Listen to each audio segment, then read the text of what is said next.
부등식 공부할 차례지, 그치? 그래서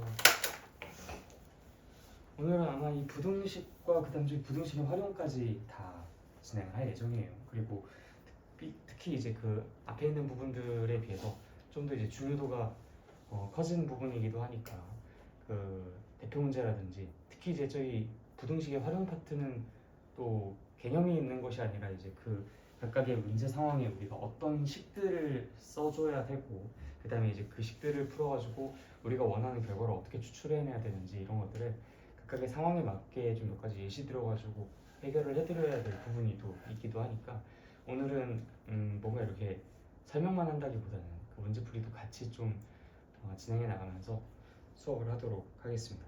대충 이제 커리큘럼 그런 식으로 흘러갈 것 같고요.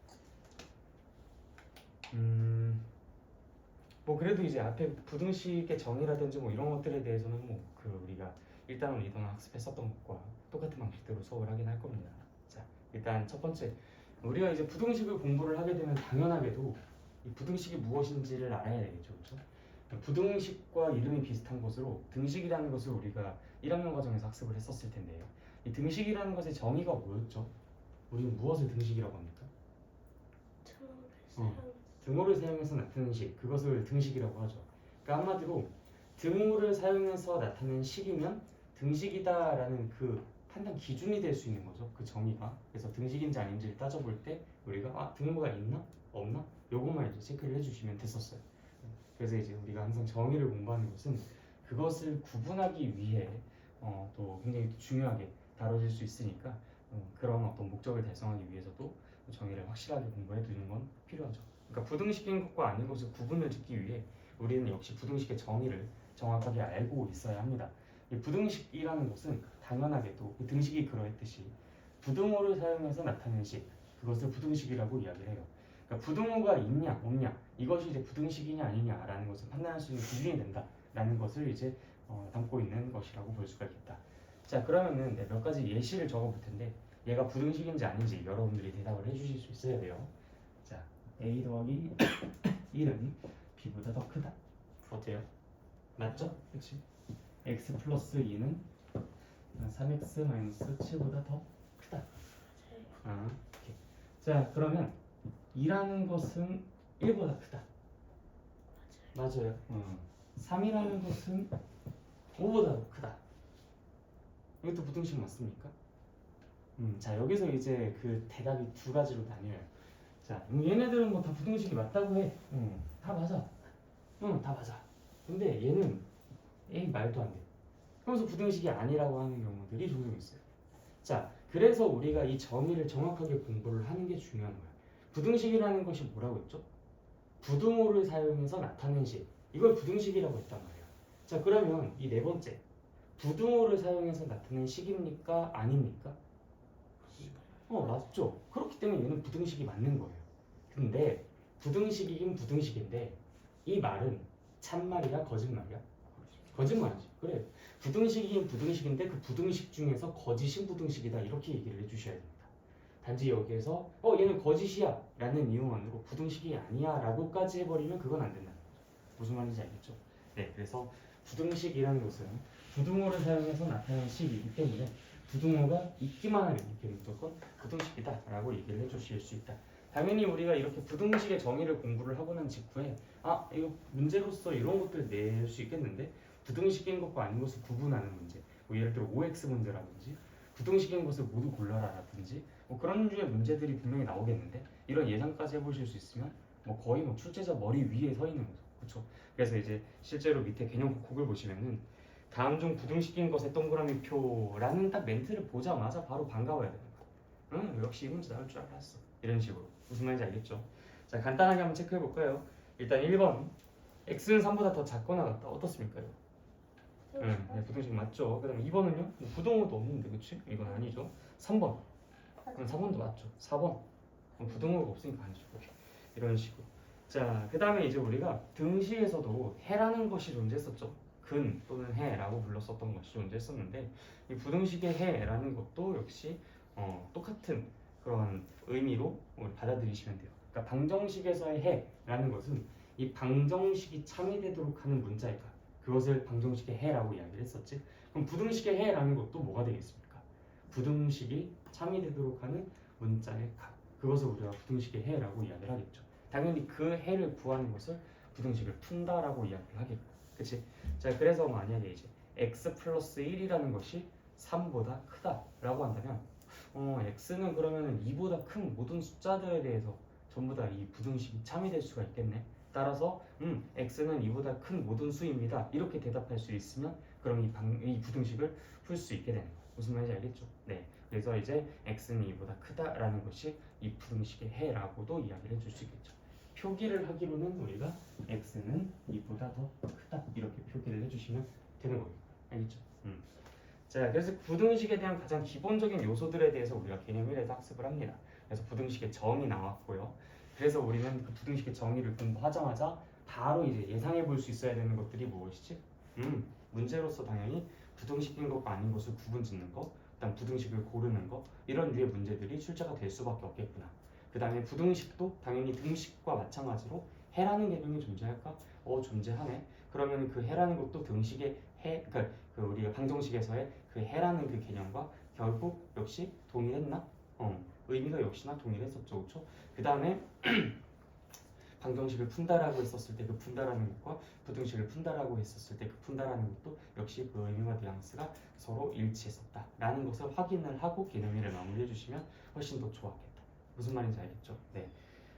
그래서 이제 여러분들이 항상 이런 것들 공부를 하실 때 대충 위에 있는 거 쓱 읽어보고 밑에 있는 거 문제 깨작깨작 풀고 또 위에 있는 거 쓱 읽어보고 밑에 있는 문제 깨작깨작 풀고 이런 수준으로 아마추어 같이 공부를 해주시면 안 돼요. 그래서 우리가 이 중학교 과정에서의 공부는요, 솔직히 말해서 쉬워요. 솔직히 말해서 엄청 쉽습니다. 엄청 쉬운 거예요. 그런데 이 엄청 쉬운 것을 내가 그냥 이렇게 막 건성건성 공부해가지고 막 문제 풀어서 다 맞았다고 해서 이걸 가지고 좋아하고 방심하고 있으면 안 돼요.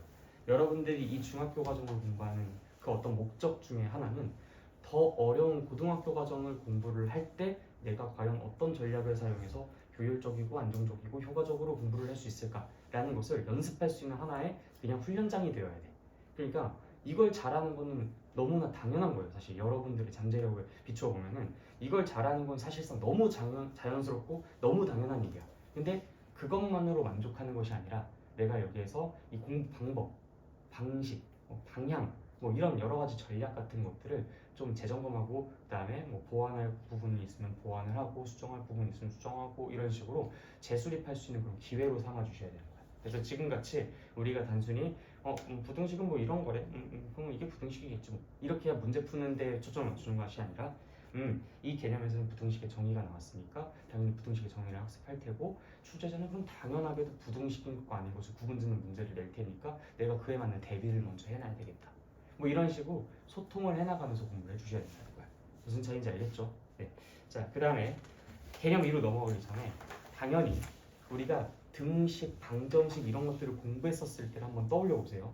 그때 등식, 방정식 이런 것들을 공부를 하고 난 직후에 우리가 했었던 것이, 우리가 배웠었던 것이 무엇이 있었는지 한번 먼저 떠올려 보는 거야. 그리고 난 다음에 예상을 해봐요. 여기서도 그런 걸 공부하지 않을까? 그런 상태로 뒤로 쑥 넘어가. 자, 부등식의 성질이라는 것이 나왔죠. 되게 반가워야 돼.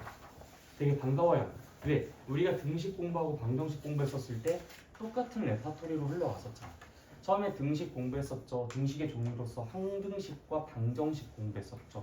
그래서 이제 항등식과 방정식 공부할 때 항등식은 잠깐 논외로 하고 방정식에 대해서 우리가 깊이 탐구를 시작하기 바로 직전에 등식의 성질이라는 것을 공부를 했어요. 그렇죠? 네. 지금도 마찬가지예요. 부등식의 정의를 먼저 공부했고 부등식에 대해서 본격적으로 탐구를 하기 이전에 바로 직전에 잠깐 스탑하고서 우리가 지금 뭐 배우고 있어요? 뭐 배우고 있어요 지금? 부등식의 성질을 공부를 하려고 하고 있잖아. 그치? 그러니까 이제 이걸 딱 보고서 이게 탁탁탁 맞아 떨어진다는 느낌을 받으셔야 돼. 역시나 배우는 것들이 다 이렇게 흐름이라든지 이런 어떤 단계가 거의 유사하구나. 실제로 이름만 비슷한 줄 알았더니 그게 아니라 이런 부분들도 상당히 유사하구나. 이런 생각들도 해주시면 좋겠네. 자, 부등식의 성질 이거 혹시 먼저 읽어가지고 와보셨나요? 자, 이 부등식의 성질이라는 것이 무엇이냐면 우리가 이제 사실 너무 당연한 거겠지만 그냥 좀 더 직관적으로 한번 생각해 볼게요. A라는 친구랑 B라는 친구가 있어요. 근데 A라는 친구가 B라는 친구보다 무언가 갖고 있는 게 많습니다. 얘가 더 많아요. 얘가 얘보다. 자, 그러면 이 친구랑 이 친구에게 내가 똑같은 만큼 줬어요. 똑같은 만큼 뭔가를 줬어요. 그러면 이 대소관계가 갑자기 확 하고 바뀌어버릴까요? 아니면 어떻게 될지 모를까요? 당연히 더 큰 애가 여전히 더 크지 않겠습니까? 똑같은 만큼을 줬는데. 마찬가지로 똑같은 만큼을 빼주면요. 그럼 그래도 똑같겠지, 그치? 그 다음에 내가 몇 배를 해준다는 것은 이 친구가 갖고 있는 것과 이 친구가 갖고 있는 것을 똑같은 만큼 복제를 하겠다는 거잖아, 그치?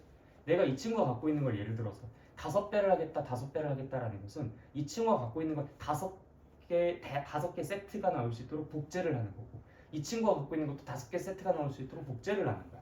자, 그러면 여전히 많았었던 것을 많이, 여전히 적었던 것은 적게 이렇게 나오지 않겠어요? 그렇죠?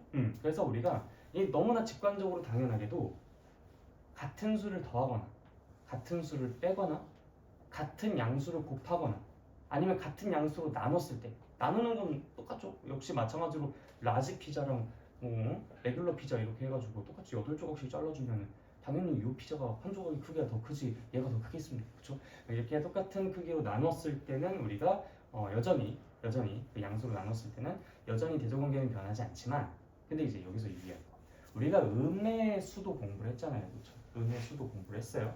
음수라는 것은요 방향성이 반대인 수예요. 자, 그러면 예를 들어서 이 A라는 친구랑 B라는 친구가 각각 그냥 실제 예시를 한번 들어볼게요. 얘가 5개를 갖고 있었고 얘가 2개를 갖고 있었다고 해보자. 자, 근데 내가 여기에서 양변에 똑같이 마이너스 2를 곱하는 상황을 한번 상상해 볼게요. 마이너스 2를 곱한다라는 것은 우리가 의미를 어떻게 생각해 볼 수 있냐면 2를 곱한다는 것 자체가 2배로 복제해 주겠다는 거잖아, 그렇지?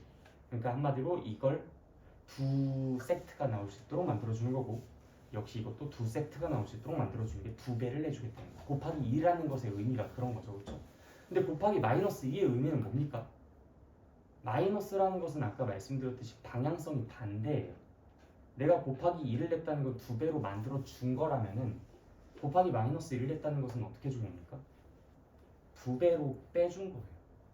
2배로 빼준 거예요. 그러면 더 많이 갖고 있었던 애는 더 서럽지 않겠어? 더 2배로 빼줬는데 얘는 더 많이 빠졌을 거 아니야, 그치?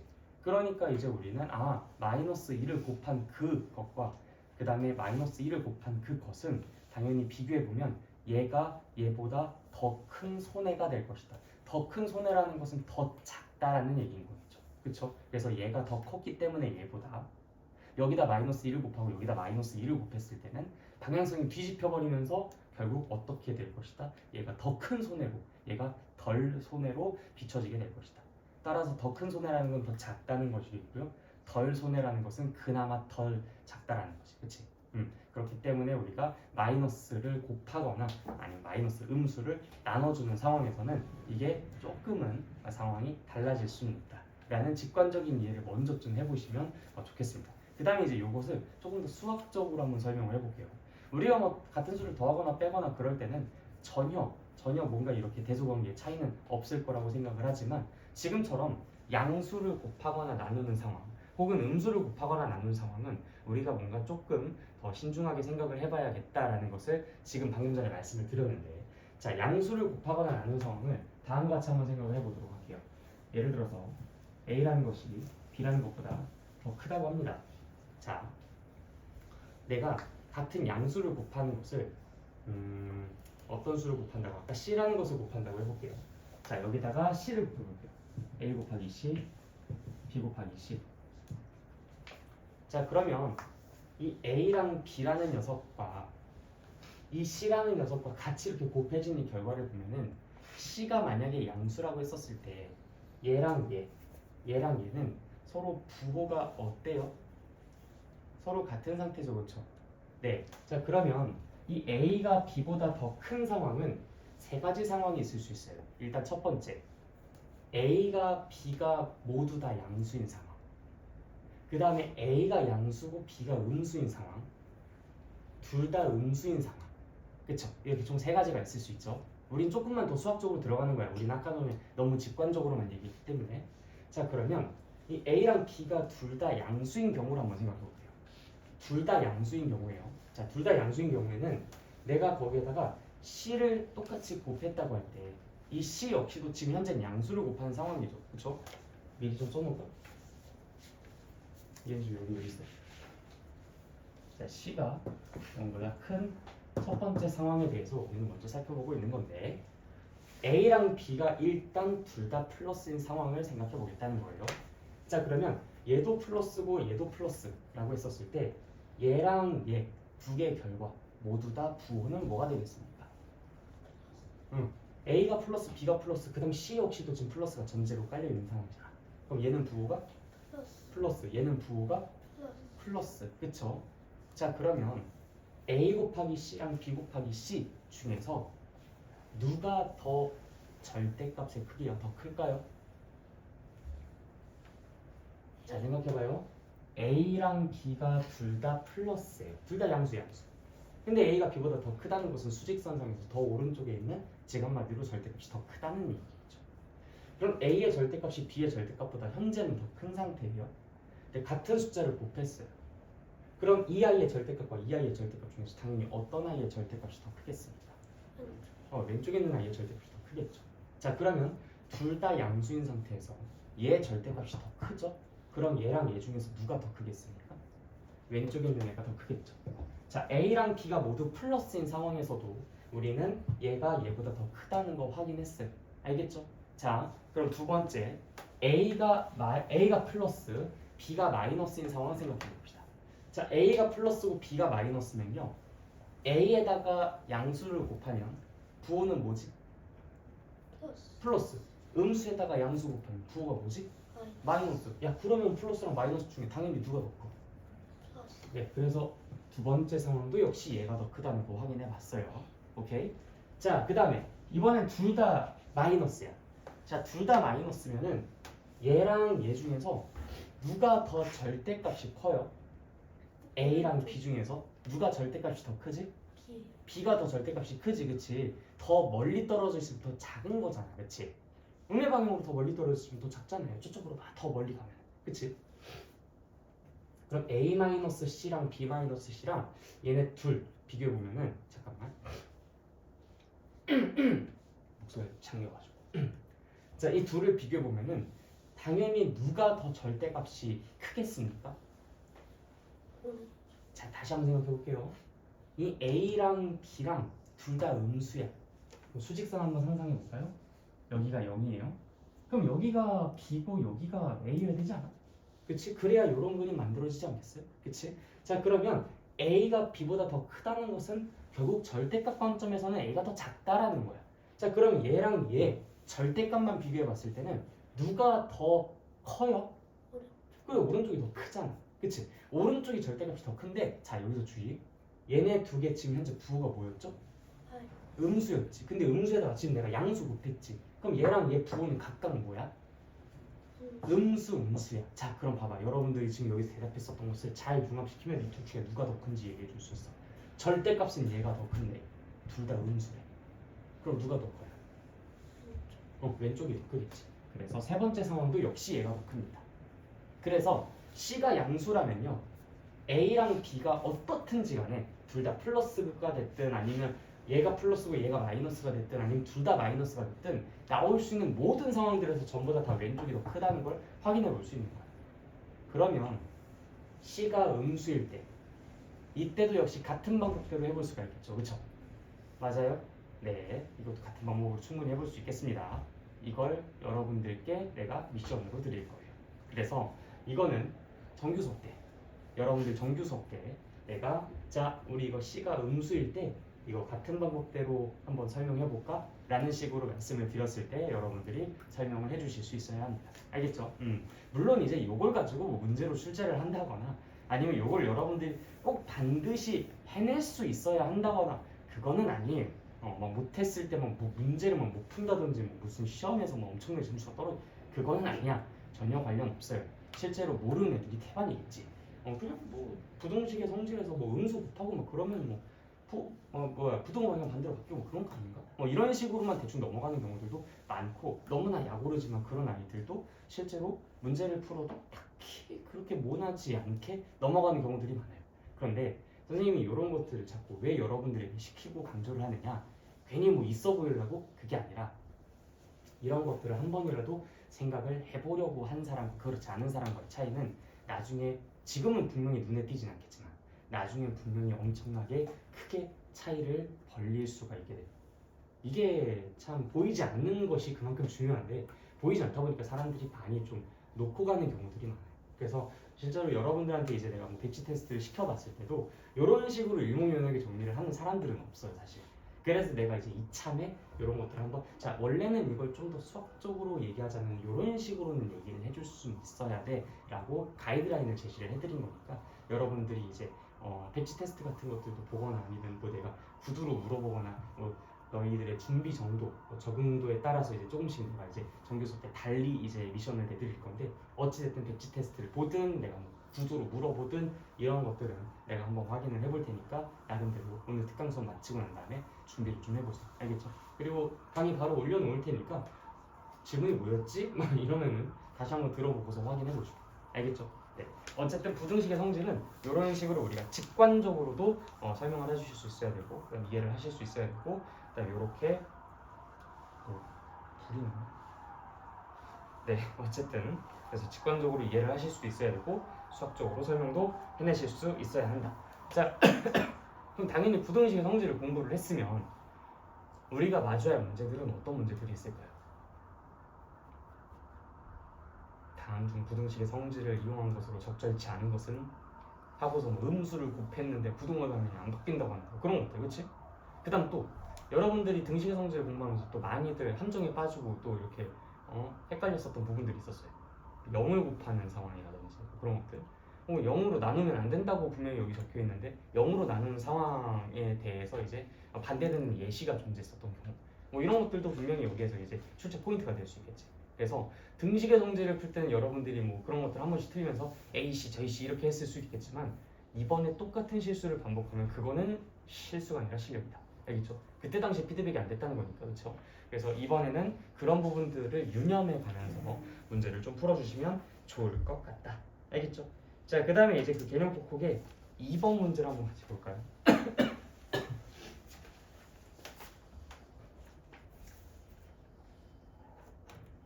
자, 일단 지금 여기서 x는 2보다 더 크거나 같다라는 것이 전제로 깔려있는 상태에서 다음 시계값의 범위를 구해주세요 라고 하고 있어요.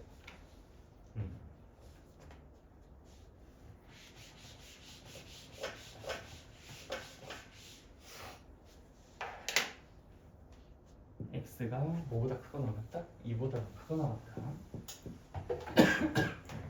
자, x가 2보다 더 크거나 같다라는 이 상황 속에서 첫 번째 문제가 옵니다. x 플러스 자, x 플러스 5라는 것이 범위가 어떻게 될까? 자, 생각해 봅시다. 이 x 플러스 5라는 것을 만들기 위해서 내가 이 양변에다가 무슨 행동을 하면 적합하겠는가? 라는 질문을 받아든 것이라고도 생각할 수 있어요. 자, 어때요? 내가 이 좌변과 우변 양변에다가 뭐 어떤 행동을 하면 x 플러스 5라는 것의 범위를 구하기에 적합할까요? 5를 네, 내가 양변에다가 5를 더해주면 되겠다라는 생각을 할 수가 있겠죠. 그래서 여기도 똑같이 5를 더해주게 되면은 좌변이 x 플러스 5가 될 것이고요. 그 다음에 역시 부등호 방향 내가 같은 수를 더함기만 한 거니까 바뀔 것이 없고, 그다음 여기도 이제 2 더하기 5가 되어서 7이라고 쓸 수 있겠지. 그래서 이제 x 플러스 5는 7보다 크거나 같다라고 이해해 주시면 되겠고요. 자, 그 다음에 뭐 4번 문제 볼까요? 2분의 1x 더하기 1. 자, 이것의 범위를 나타내기 위해서 내가 이제 양변에다가 뭐 해주면 될까요? 일단 첫 번째로 뭐부터 하고 싶어요? 2분의 1을 먼저 곱하고 싶죠. 그래서 이제 여기다 양변에 2분의 1을 먼저 곱해주면은 2분의 1x는 크거나 같습니다. 1보다 이렇게 먼저 쓸 수가 있고, 그 다음 또 양변에다가 1을 더해주면 되겠지, 그치? 그래서 2분의 1x 더하기 1이라는 것은 2보다 더 크거나 같다라는 걸로 마무리 지어주면 되겠다. 그래, 이런 문제들도 나올 수 있겠구나 라는 것을 생각하면서 그럼 이제 여러분들이 그럼 이것보다 조금 더 어려운 문제로서 이제 어떤 것들이 나올 수 있을까? 이런 것들도 또 고민을 해보실 수 있으면 훨씬 더 이게 양방향 소통이 되면서 공부를 할 수 있는 거겠지. 그러니까 개수가 이제 이것보다 좀 더 복잡하게 나올 수도 있겠다. 숫자가 좀 더 복잡하게 나올 수 있겠다. 그리고 이게 지금 x는 2보다 더 크거나 같다라고만 나와 있지만 예를 들어서 x가 1보다 크고 3보다 작거나 같다. 이런 식으로 양방향에 제한이 있는 경우들의 문제도 출제될 수 있지 않을까? 이런 생각들도 자꾸 해보셔야 되는 거야. 그래서 여러분들이 이렇게 문제를 만드는 사람들이 되어야 아까도 말씀드렸듯이 출제자의 머리 꼭대기 위에 설 수 있습니다. 알겠죠? 그래서 이제 저 뒤로 한 장 넘어가서 부등식의 성질과 관련된 문제들을 보면은 뭐 대표용 3번이라든지 그쵸? 뭐 3-2번 같은 문제들 우리 아까 전에 예상했었던 문제야. 그치? 57페이지입니다. 여러분들이랑 나랑 이 페이지 기준이 좀 달라가지고 네, 그래서 이제 조금 오해가 있을 수 있어요. 한 장 넘기지 않았었지 너희들은. 네. 자, 그래서 이제 3-2번 같은 문제들이 우리가 이제 아까 전에 예상했었던 문제였었던 것 같고요. 야, 소름 돋았어 나 지금 방금. 4-1 x가 1보다 크고 3보다 작거나 같다. 이거 내가 아까 전에 했었던 거 아니야? 그치? 예, 위 아래 이렇게 자, 하필 숫자도 똑같아. 부등호도 똑같이 그거 말한 것 같은데. 어쨌든 이제 이렇게 양방향에 제한이 되어 있을 때 그때 이제 다음 시계값의 범위를 구하라. 뭐 요거는 이제 우리가 양측에 똑같이 이제 같은 행동만 잘 취해주면은 뭐 아까 기능국에서 풀었었던 문제랑 다를 건 하나도 없을 테니까 요것도 이제 무사히 넘어갈 수 있을 것 같아. 자, 근데 4-2번 문제 한번 보세요. 요거는 거꾸로네. 이건 거꾸로잖아, 그렇지? 그럼 이 문제는 어떻게 풀면 좋을까요? 요거는 내가 이걸 가지고 x를 만드는 것이 우리가 해야 할 일인 거지, 그렇지? 그러면은 이 세 개의 편에다가 내가 동시에 뭘 해주면 좋겠습니까? 일단 처음에 1을 더해요. 자, 그 다음에 5를 나눠요. 오케이, 좋아요. 티키타카 좋습니다. 네, 그렇게 해서 마무리 지어주면 되겠고요. 자, 그 다음에 또 볼 부분이 어떤 부분이 있을까? 그래도 부등식의 성질 관련된 문제를 좀 하나는 풀고 갈까요? 자, 6번 한번 봅시다. 그 저기 58페이지에 있는 6번이요.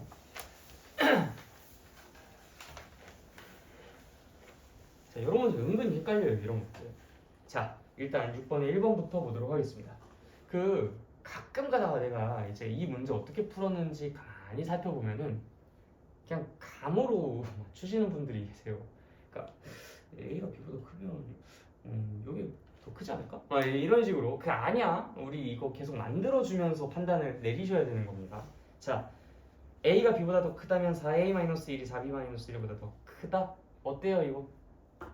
어떻게 해줄 겁니까? 이 왼쪽, 오른쪽 이제 A가 B보다 더 크다라고 되어 있는 이 부분에다가 어떻게 해줄래요? 일단 먼저 4를 곱하고요. 그 다음에 네, 1을 빼줘요. 그럼 그 과정 속에서 부등호의 방향 바뀌는 거 있습니까? 없습니까? 없겠죠. 그래서 일단 얘는 맞는 말이 되겠다. 그치? 자, 그 다음 두 번째 거 볼게요. A 플러스 3이 B 플러스 3보다 더 작거나 같다라고 되어 있습니다. 그럼 이걸 통해서는 오른쪽에 있는 걸 만들어내기만 하면 되는 거예요. 그쵸? 자, 그럼 제일 먼저 뭐부터 하고 싶습니까? 3을 빼주고 싶어요. 그럼 이제 A가 B보다 더 작거나 같다라는 거 만들어지겠죠. 그쵸? 자, 그럼 그 상태에서 내가 또 마이너스 3분의 1 A랑 마이너스 3분의 1 B를 만들어내면 되는 거야. 그럼 어떻게 해주면 되겠습니까? 마이너스 3분의 1. 네, 오케이. 마이너스 3분의 1을 곱해줘요. 자, 그러면은 마이너스 3분의 1을 곱해줘가지고 일단 좌변 우변이 똑같이 만들어지는 건 확인을 했어. 근데 부등호 방향은요? 바뀌어야 되는데 안 바뀌었잖아. 그럼 이제 얘는 잘못된 거겠지.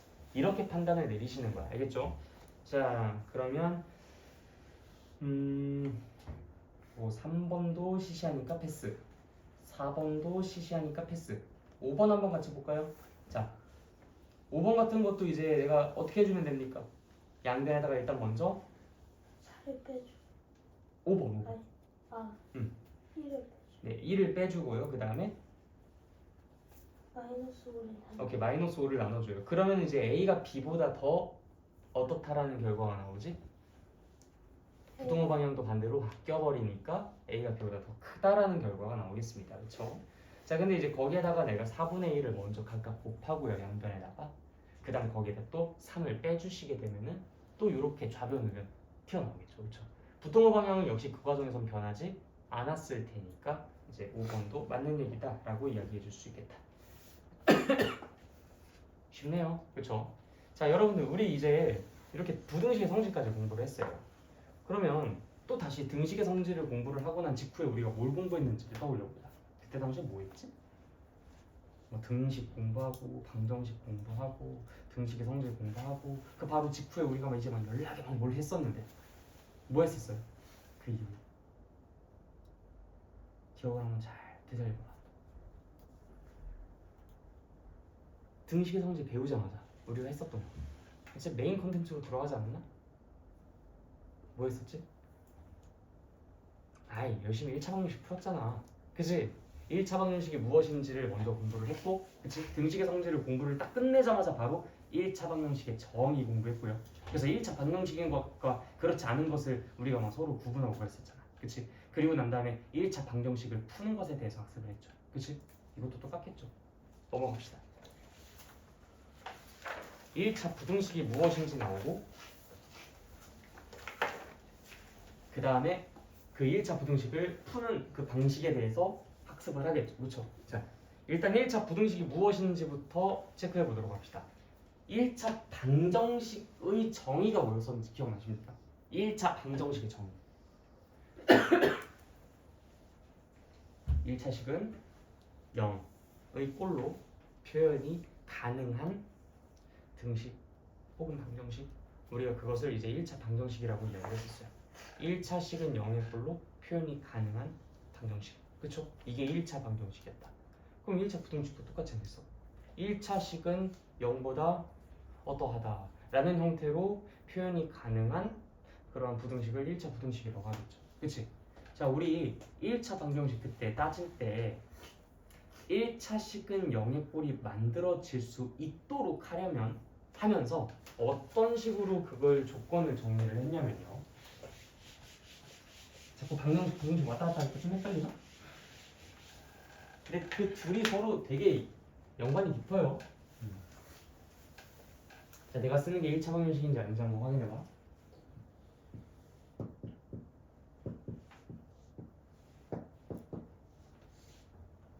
이거 고민이 이렇게 오래 걸리면 안 돼요. 맞아. 이거 바로 내가 쓰자마자 맞아요 라는 얘기가 튀어나와야 돼. 자, 선생님 저 이거 아직 막 2항하고서 1차식은 0의 꼴로 정리하는데 좀 시간이 걸려요 라고 하시는 분들은 아마추어야. 그렇게 만들고 있으면 안 되지. 우리가 지금 여기에서 얘는 1차식은 0의 꼴로 만들면 뭐가 됩니까? 이렇게 질문한 게 아니잖아요. 1차식은 0의 꼴로 만들어질 수 있는 애입니까? 그렇지 않은 애입니까? 나 지금 이거 질문했지. 그치? 제가 한마디로 1차 방정식이냐 아니냐라는 것을 판단할 때 여러분들 입장에서는 정확한 판단 기준이 효율적으로 자리 잡고 있어야 돼요. 자, 그럼 또 한번 써볼게. 5x-3은 2x 플러스 1. 맞아요. 오케이, 맞아요. 그럼 이제 여러분들이 이렇게 빠른 시간 안에 판단을 할 수 있도록 하는 그 기준은 무엇이 될까요? 이거 막 무슨 남산을 빨리빨리 하면 되나? 그게 아니죠. 자, 1차식은 0의 꼴로 만들어지도록 하려면은 일단 첫 번째, 1차보다 차수가 큰 항이 있으면 안 돼. 아주 깨끗하죠, 그렇죠? 자, 그 다음 두 번째, 1차 항이 자칫하다 사라져버리면 안 되기 때문에 그 아이의 개수가 양쪽이 서로 어때야 돼요? 달라야 돼요. 그래요. 그게 있으면 돼. 그럼 보자마자 바로 그냥 말 끝나기가 무섭게 이거 맞아요.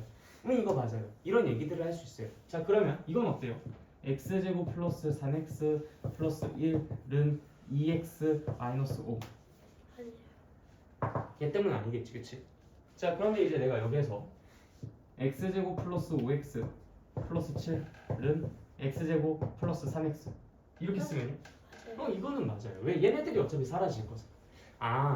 높은 차항이 만약에 있다 하더라도 그들의 개수가 서로 똑같으면 그들은 지워질 수 있으니까 그건 역시도 괜찮겠구나. 그러니까 요런 이제 여러분들 나름대로의 어떤 장치들과 매뉴얼이 있는 것과 없는 것은 차이가 확연히 다르다는 거예요. 물론 없어도 꾸역꾸역 이 문제들을 풀어서 얘는 1차 방식이 맞아요, 아니에요, 맞아요라고 얘기는 할 수 있겠지. 근데 그렇게 얘기하는 것이 각각 하나당 1분씩 걸리는 사람과 각각 하나당 3초씩 걸리는 사람이 과연 동일선상에 있다고 할 수 있겠습니까? 이거는 차원이 다른 문제인 거죠. 어딜 넘어야 돼? 이 사람들이 어딜 넘어갑니까? 절대로 넘볼 수가 없는 단단한 벽이 있는 거예요. 그런데 많은 사람들이 정말 안타깝게도 자기가 이 문제를 풀어서 맞았다라는 것에 만족하고 거기서 멈추는 경우들이 많아요. 그러니까 나 이거 판단할 수 있어 하고 거기서 멈추는 거야. 그럼 자기가 잘한 줄 알아. 아니야. 멀었어. 계속 수양하셔야죠. 계속 정진하셔야지. 그래서 내가 이 문제를 아무리 맞았다 하더라도 나 진짜 과연 가장 효율적으로 남들보다 가장 멋지게 풀었나? 이 생각 계속 꾸준히 해주셔야 돼요. 그래야 여러분들이 여기에서 내가 이거 다 이양할 필요가 굳이 없었네? 그냥 여기서 개수들만 비교해봐도 충분히 그런 것들을 내가 빠르게 판단할 수 있었겠구나 라는 생각까지 할 수 있었다면 정말 멋진 사람이 되는 거죠. 근데 그렇지 않고 거기서 머무른다? 그럼 그 정도밖에 안 되는 사람이 스스로 되게끔 만들고 있는 거예요. 무슨 말인지 알겠죠? 네. 자, 그러면 이제 여기 두 번째 x제곱 플러스 3x 플러스 3은 3x 플러스 1 어때요? 이거는 왜 안 되지? 일단 이 창이 있는 것도 있는 건데 1창까지 사라져버려요. 이런 총체적 연구에 빠져 있으니까 당연히 안 되죠. 그렇죠? 네. 자, 그러면은 이 1차 부등식 단원에서도 당연히 이런 문제 되지 않겠냐? 그치?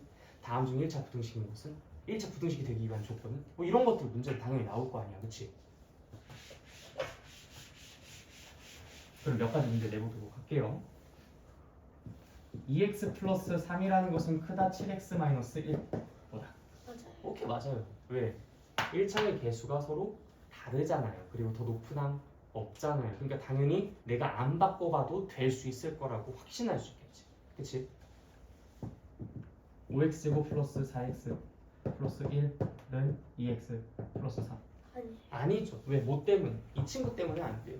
그럼 내가 여기 만약에 뒤에다 5x제곱 이렇게 딱 붙여주면 이건 될까요? 안 될까요? 네. 이건 되겠죠. 근데 만약에 여기가 4x가 아니라 여기가 2x가 되었다면 그럼 그때는 되겠어 안 되겠어? 이때는 안 되는 거겠죠.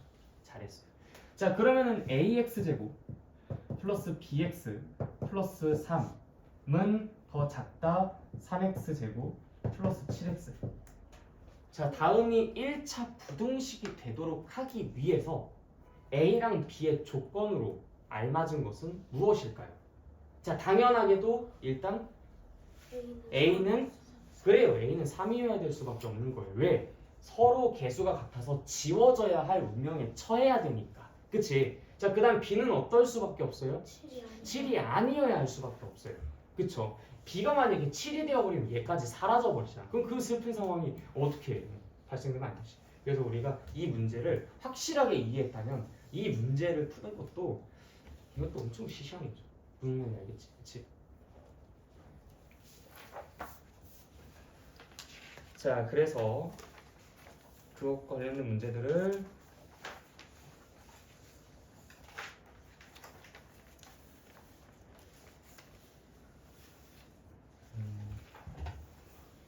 이따가 한꺼번에 풀어야겠다.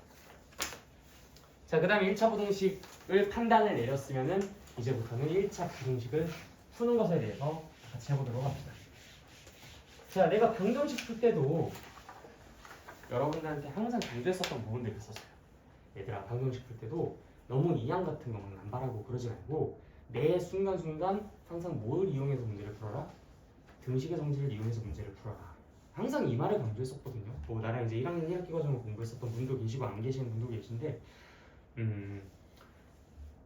이항이라는 것 자체가 잘못된 건 아닌데 너무 이제 등식의 성질, 그러니까 이항이라는 것이 사실 등식의 성질을 기반으로 해서 나타난 것이라고 봐도 돼요.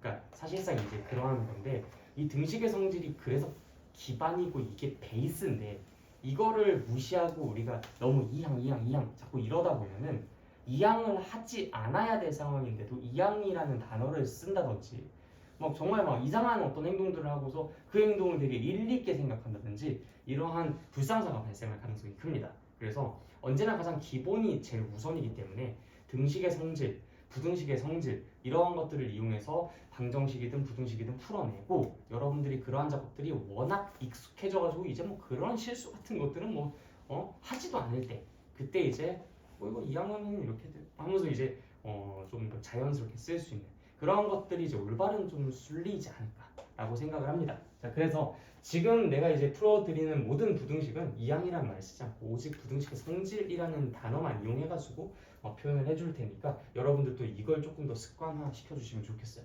자, 5x 플러스 1은 작거나 같습니다.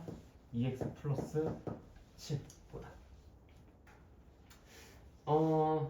방정식 푸는 것과 결국에는 똑같아요. 우리가 구하고자 하는 게 결국 이 x의 값이 뭐가 되면 적합하겠는가라는 걸 구하고 싶은 거잖아, 그렇지? 자, 그러면 당연히 이 부등식의 해를 구하기 위해 우리가 원하는 형태의 꼴은 x가 어떠합니다 라는 형태로 만들어주면 좋겠다라는 생각 들지 않습니까? 그쵸? 그러면은 우리가 여기에서 양변에다가 무엇을 해줘야 될지 그 목표는 명확해요. 자, 양변에 뭐부터 먼저 해주고 싶습니까? 1을 빼고 싶어요. 네, 그래요. 자, 그럼 이제 5x는 작거나 같다 2x 플러스 6보다. 그 다음 또 뭐 해주고 싶어요? 2x를 빼줘요. 네, 그럼 이제 3x 작거나 같다 6이 되겠습니다. 그 다음 어떻게 해줘요? 3을 나눠줘요. 그럼 x라는 것은 작거나 같다 2보다. 자, 그럼 여러분들 우리가 부등식의 성질에 의거하여 얘가 참이라면은 얘도 참이죠. 얘가 참이라면 얘도 참이죠.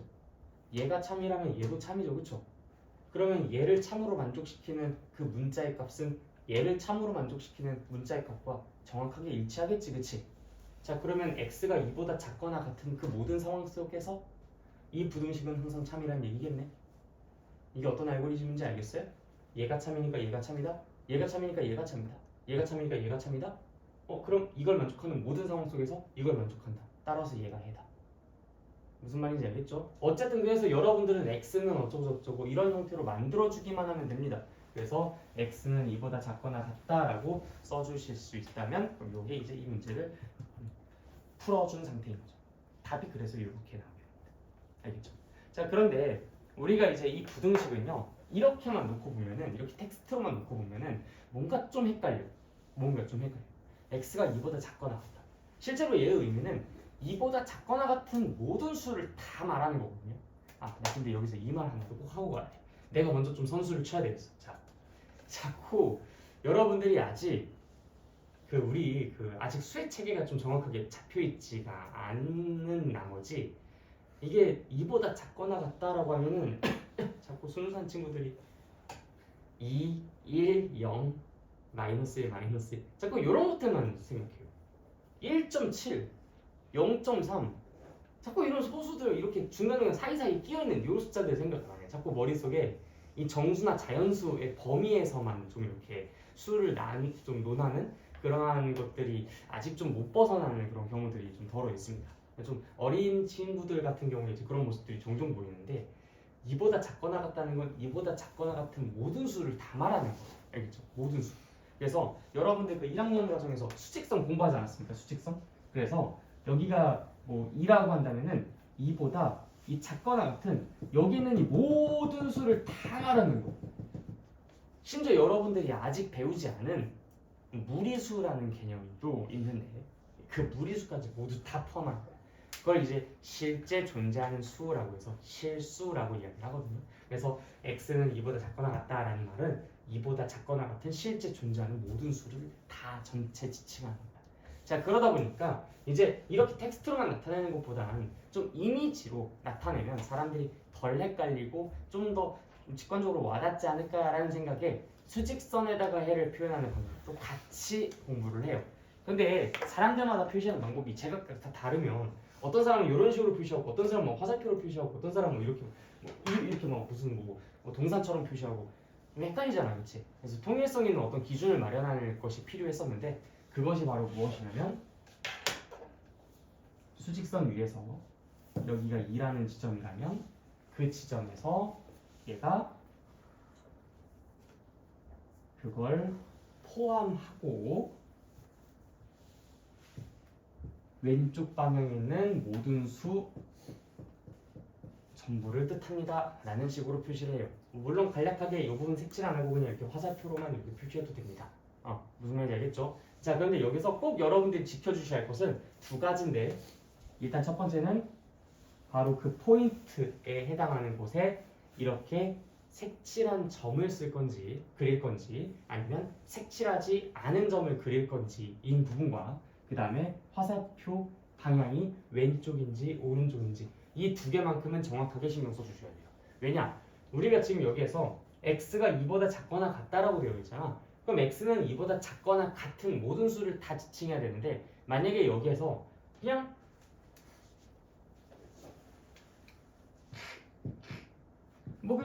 요거 이런 식으로만 표시하면은 이게 x가 2보다 작은 걸 나타내는 건지 2보다 작거나 같은 걸 얘기하는 건지 뭐 알 수가 없어요. 그치? 그래서 딱 기준을 정했어. 어떻게 기준을 정했냐? 2를 포함을 하면 그 부분에 색칠을 하고 그 포인트에 2를 포함하지 않으면 그 포인트에 색칠을 하지 말아라. 그래서 지금처럼 이렇게 색칠을 했다? 그럼 2를 포함을 한다라는 걸로 받아들여 주시고 만약에 내가 여기다 색칠을 안 하고 좀 비어있는 커다란 동그라미로 표시를 했다? 그럼 2는 포함하지 않고 2보다 작은 수만 지칭하는 걸로 이해를 해주십시오 라는 그런 시그널로 우리가 약속을 하는 거야. 뭐 화살표 방향은 당연히 작으면 이렇게 왼쪽, 크면 오른쪽 이런 식으로 뻗어나가야 된다는 거 당연히 아실 것이고 알겠죠? 그래서 이제 이렇게 수직선 위에다가 해를 표시를 하기도 한다. 그런데 여러분들이 나중에 문제를 풀 때 특히나 어려운 문제를 풀 때는요 이 수직선을 그리는 것과 안 그리는 것은 차이가 꽤 큽니다. 그래서 이 수직선을 그리지 않고 문제를 풀다가 틀리는 경우는 그때는 나의 잔소리가 조금 들어갈 수도 있어요. 알겠죠? 그래서 지금 이 부분에서는 그냥 갈게요. 자, 그래서 지금 관리사무소에서 안내 말씀드립니다. 생각보다 소리가 크네. 소방시설 점검 중입니다. 경보가 울릴 수 있으니 입주민께서는 이 점 양지하시어 놀라지 마시기 바랍니다. 하필. 다시 한번 안내 말씀드립니다. 소방시설 점검 중입니다. 경보가 울릴 수 있으니 입주민께서는 이 점 양지하시어 놀라지 마시기 바랍니다. 이상은 관리사무소에서 안내 말씀드렸습니다. 오케이. 자, 어디까지 얘기했지? 그래서 어쨌든 그 약속은 우리가 좀 잘 지켜주셔야 되고 그 다음에 여러분들이 이제 어려운 문제들을 풀 때는 반드시 필요에 따라서 이 수직선을 그려야 할 때는 반드시 이런 것들 귀찮아하지 말고 아깝다 생각하지 말고 지면이 아까워요 뭐 볼펜이 아까워요 하지마 내가 다 사줄게 그러지 말고 차라리 그런 것들 다 표시해가지고 한 큐에 끝내시는 게 훨씬 더 여러분들의 이득일 겁니다. 괜히 안 그리고 버티다가 틀리면은 또 풀고 그래야 되지 말겠지. 여러분들의 시간과 에너지가 더 낭비가 될 테니까 절대 그러지 마시고. 알겠죠? 좀 이따 이제 그 관련된 문제를 같이 풀어볼 예정이니까 참고하시고요. 자, 그 다음에 문제를 한번 보도록 합시다. 어떤 문제를 볼까요? 여기에서 좀 여러분들이 질문을 많이 할 만한 문제가 대표용 3번과 4번.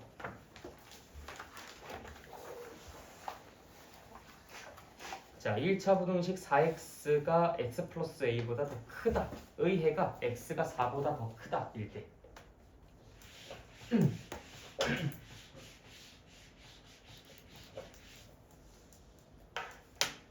자, 이런 문제들을 풀 때 내가 이제 여러분들에게 꼭 좀 당부드리는 부분들이 뭐냐면요.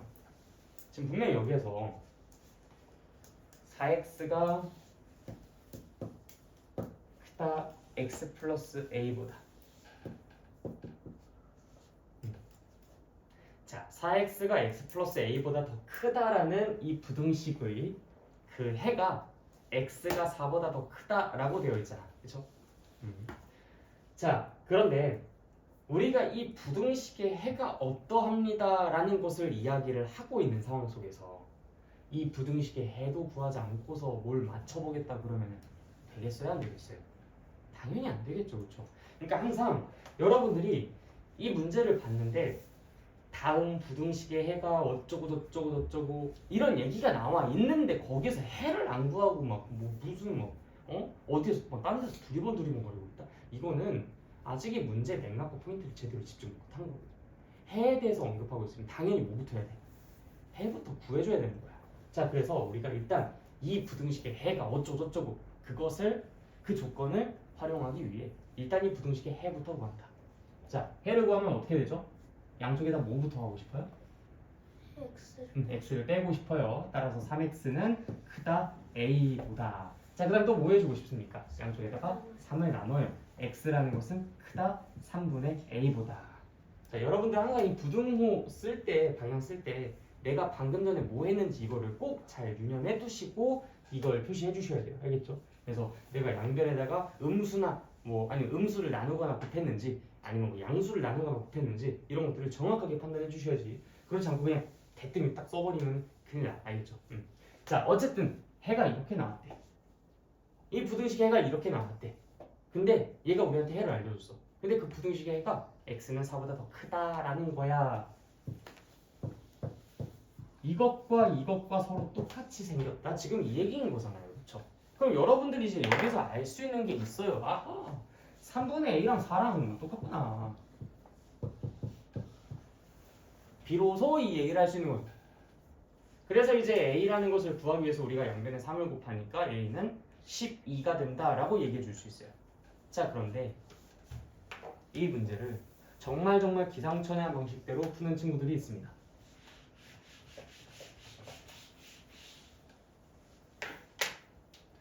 다음 해가 x는 4보다 더 크다라고 나오는데 그렇구나. 그럼 x에다가 4를 대입해볼까? 야 4를 대입하면 왜 대입해? 4를 대입하면 왜 대입해? 일단 기본적으로 방정식인가요 이게? 만약에 4x는 x 더하기 a의 해가 x는 4입니다. 이렇게 나왔다면 x가 4라고 했으니까 x에다가 4 대입해서 문제 풀면 아무 문제가 안 생겨요. 근데 지금 여기서 뭐라 그랬어요? x가 4래요? x가 4보다 더 크대. 오히려 4도 아니래. x가 x에는 4가 없어. 해에는. 근데 갑자기 여기 느닷없이 4를 왜 대입합니까? 근데 진짜 야구르는 게 뭔지 알아요? 그러면 답이 나와요 또. 그러니까 학생들이 이게 또 자기가 잘한 줄 아는 거야. 다 차라리 답이라도 안 나오면 자기가 틀린 줄 알 텐데 내가 여기다가 4를 대입해? 그럼 이제 뭐가 나오냐면 16. 그것도 여기 부동호가 이렇게 적혀있는데 또 그것도 무시하고 또 이렇게 써요 또. 또 4 더하기 a. 그럼 a는 10. 딩동댕. 잘했구나. 아니야. 제발 그러지 마세요. 알겠죠? 그러는 거 아니야. 그러니까 이게 왜 이런 행동들을 하는지 알아요. 방금도 내가 말씀드렸듯이 방정식 단원에서는 이 문제를 그렇게 풀었어. 방정식 단원에서는 이 문제를 그렇게 풀었어. 왜? 방정식 단원에서는요. 이 문제를 푸는 방법이 두 가지가 있었거든요. 4x는 x 플러스 a. 이때 해가 x는 4가 나옵니다. 이런 똑같은 문제에서 풀이가 두 가지가 있었는데 첫 번째 풀이는 우리가 방금 전에 풀었었던 정석적인 풀이입니다. 다음에 해를 구해보자. 그럼 3x는 a, x는 3분의 a. 따라서 이것은 x는 4가 나왔다고 했으니 3분의 a는 4가 된다. 따라서 a는 12가 되겠지. 이게 원래 정석적인 풀이였어요. 그런데 조금 이제 센스 있게 야 근데 x가 4일 때 이 방정식이 참이라는 얘기잖아. 그러면 이 x에다가 4를 대입을 했을 때도 이 방정식이 참이 된다라는 성질을 이용해서 a를 구할 수가 있겠지. 따라서 a는 10이야. 이 방정식이었기 때문에 두 가지 풀이가 모두 가능했었던 거예요. 근데 지금 여기에서 이 문제가 이것과 생김새가 유사하다는 이유로 얘는 1번 방법만 적용시켜서 풀 수가 있는 문제였음에도 불구하고 부등호를 모른 채 하고 마치 방정식인 양 문제를 풀어서 맞았다고 그렇게 문제를 풀어나가는 그런 사람들이 나중에 꼭 이 문제가 아니라 그렇게 푸는 사람들을 겨냥하고 출제한 문제에서 다 나와떨어집니다. 그러니까 당장에는 눈에 안 띄어요 그게. 그런데 그 사람들을 입맛 다시면서 기다리고 있는 그 하이에나 같은 출제자들이 분명히 있단 말입니다. 학교에서 선생님들이 그걸 모르겠어요. 여러분들이 이렇게 이 문제를 이런 식으로 푼다는 걸 당연히 알죠. 왜? 여러분들의 선배님들이 이미 충분히 증명해 보이셨어요. 나는 이렇게 풀고 있습니다. 어디 한번 날 골탕 먹여보십시오. 학교 선생님들은요 전문가분들이시기 때문에 이미 그러한 사례들을 숱하게 수백 수천 번을 봤어요. 아주 빅데이터가 있는 거지.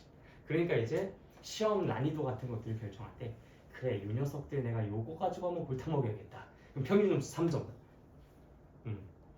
이 녀석들 요걸로 또 골탕 먹여야겠다. 평균 점수 5점. 아우 전문가분들이죠. 그분들. 그러니까 이제 그분들의 그날의 기분과 이제 평균 점수의 세팅 결과에 따라서 여러분들이 운 좋게 살아남을지 그렇지 않을지가 결정됩니다.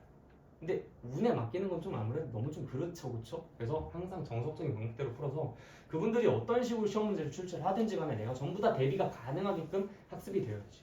요행을 말하면 안 된다는 거야. 알겠죠? 그래서 이 문제를 풀 때는 절대로 x가 4라고 얘기를 한 적이 없으니까 이 두 번째 방식대로 문제를 풀면 된다 안 된다? 절대로 안 된다. 뭐 대입을 한다거나 그런 얘기는 여기서 절대로 해주시면 안 된다. 이거는 부등식이지 방정식이 아니니까. 무슨 말인지 알겠죠? 네, 그 얘기를 이 대표용 3번에서 꼭 해드리고 싶었고요. 자, 그다음 대표용 4번.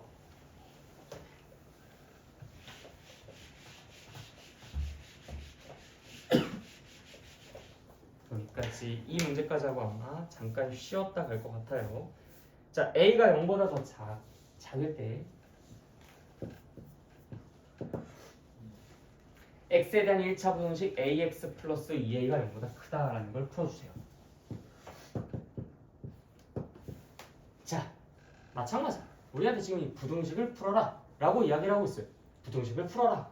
자, 그러면 당연히 이 부등식을 풀기 위해서 우리 양변에 뭐 해주고 싶다는 생각부터 일단 x는 혼자 있고 싶어하는 존재잖아, 그렇지? 그러면 양쪽에다가 2a를 일단 2a를 먼저 빼주고 싶죠.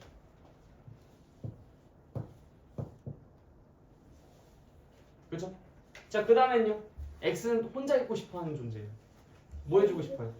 a를 나눠요, 그렇죠? 자, a를 나눠주면 이제 여긴 x, 여긴 마이너스 2가 되겠죠? 자, 그럼 부등호 방향은 이렇게 하면 틀리는. 아까 내가 말씀드렸죠. 여기서 성급하게 막 부등호 방향만 결정을 그러시면 안 된다. 왜? 내가 방금 전에 뭐 했는지 명확하게 알고 계셔야 돼. 내가 방금 전에 뭐 했어요? a를 나눴죠. a를 나눴는데 a라고만 하니까 부호가 뭔지 잘 모르겠어. 내가 양수로 나누는지 음수로 나누는지 모르겠는 거야. 이렇게 순간적으로 방심했을 때 여러분들이 이렇게 그냥 그대로 유지시킨다. 마치 방정식 문제 풀듯이. 자, 근데 여러분들이 a로 나눴는데 여기서 a의 범위가 뭐라고 되어 있어요? 0보다 작다라고 되어 있잖아. 그럼 음수로 나눈 거야? 양수로 나눈 거야? 음수로 나눴잖아. 자, 그럼 내가 여기서 이 방향으로 쓰는 게 아니라 반대 방향으로 바꿨어야죠. 그치? 그래서 가장 많이 나오는 오답이 아까 전에 썼었던 x가 마이너스 2보다 더 크다. 이게 제일 많이 나오는 오답이고, 그 다음에 이제 여기에서 우리가 방향 조절만 잘 해주신다면 충분히 정답 이끌어낼 수 있습니다. x는 그래서 마이너스 2보다 더 작다. 알겠죠? 네. 자, 일단 그래서 우리가 되게 중요한 기본적인 그 부등식 푸는 것까지도 이제 다 공부를 했어요. 그 다음에는 뭐 무슨 복잡한 1차 부등식 하면서 뭐 개수에다가 좀 장난쳐놓은 그런 부등식들을 풀게 되는데, 뭐 이런 것들은 여러분들이 그냥 연상력만 길러주신다면 따로 특별할 거 없이 수월하게 문제를 풀어나가실 수 있을 겁니다. 그리고 이제 이 바로 다음이 부등식의 활용. 그래서 이제 그 부등식의 활용 파트는 조금 쉬었다가 이따 다시 시작하도록 할게요. 알겠죠? 네. 그러면 일단 지금 여러분들이 학습하셨던 것들 다시 한번 리마인드 하시고 좀 쉬었다가 이따 다시 시작하도록 합시다.